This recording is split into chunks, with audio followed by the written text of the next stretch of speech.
A lot of times we say you just have to go a little bit inland to get away from that surge. But because the storm is going to be still a hurricane as it goes inland across the entire state, what advice are you giving to people that need to evacuate from the surge?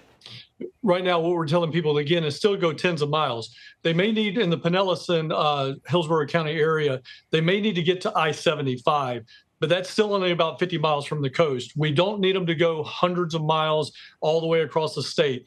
The Florida Building Code for commercial construction will withstand Cat 3 winds. So again, we want people to go to hotels if they can, go to friends and family's house if they can, probably along the I-75 corridor or further inland. And then shelters will mostly likely start opening up either later today or first thing tomorrow. We're really focused on hospitals, ALFs, and nursing homes today in the greater Tampa Bay area, probably residential evacuations coming tomorrow. But your first place to go should be friends, family. If you have the means, go to a hotel, start moving inland. Start doing that today. That way you don't have to sit in traffic tomorrow. Kevin, let's get into this issue a little bit, because we're hearing a lot about, the hotels are full still from evacuees from Helene. We also are hearing, gas may be in short supply. What can you add to that? Yeah, so, one of the things that, Jim, I think you guys will probably start talking about today is angle matters. This thing started more of a west to east. Now it's moving more of a northeast angle, parallel or right into Tampa Bay. That's going to be severe. It's going to be extreme. There are going to be some fuel problems. We're bringing in, the governor and I are bringing in about 1 million gallons of fuel already. We're going to double down on that and try to get to 2 million gallons before landfall. We're going to store it, working with the DOD to get fuel bladders to start storing that here in the state of Florida. Okay. But again, yes, fuel is fuel is going to be a problem. Hotels are going to be a little bit of a problem. We may need to go a little bit further inland, maybe over towards the Mouse over at Disney World and in the Orlando footprint.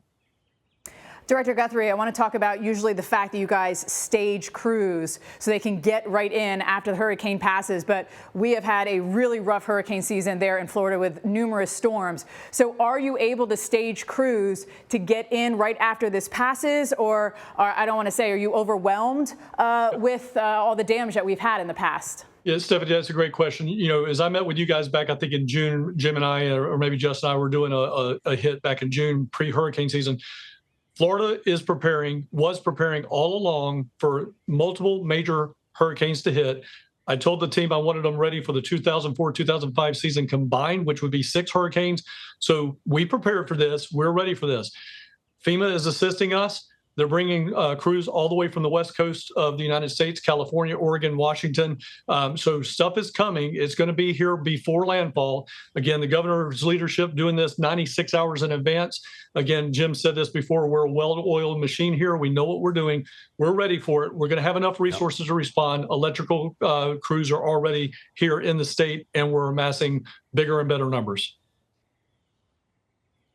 Kevin, I want to talk about, I don't know if you can see my shot or not, but it's behind me here is just one of many debris piles. And I mean, it's kitchen cabinetry, it's, boards, framing and things like that with nails in them. Whether the storm goes to our north, which would be a worst case scenario for Tampa Bay, as you know, because we get surge in here and all this stuff gets to slosh around, or even just to our south where you get winds that could be 100 miles an hour. How is this complicating the situation here? Yeah, it does complicate the issue. We have every available state asset. So 5,500 members of the Florida National Guard, about 500 members of the Florida State Guard, every available truck, trailer, dump truck, grapple truck from the state is actually out moving debris in conjunction with our contract haulers to try to get as much of that stuff out of the way. But Jim, I need to set an expectation. We're not going to get it all. We are not going to get it all. So what I need people to do right now is stop taking it to the curb. I know you got to leave it in your house, but stop taking it to the curb. Let's get it under control. Let's try to get as much as we can done before landfall.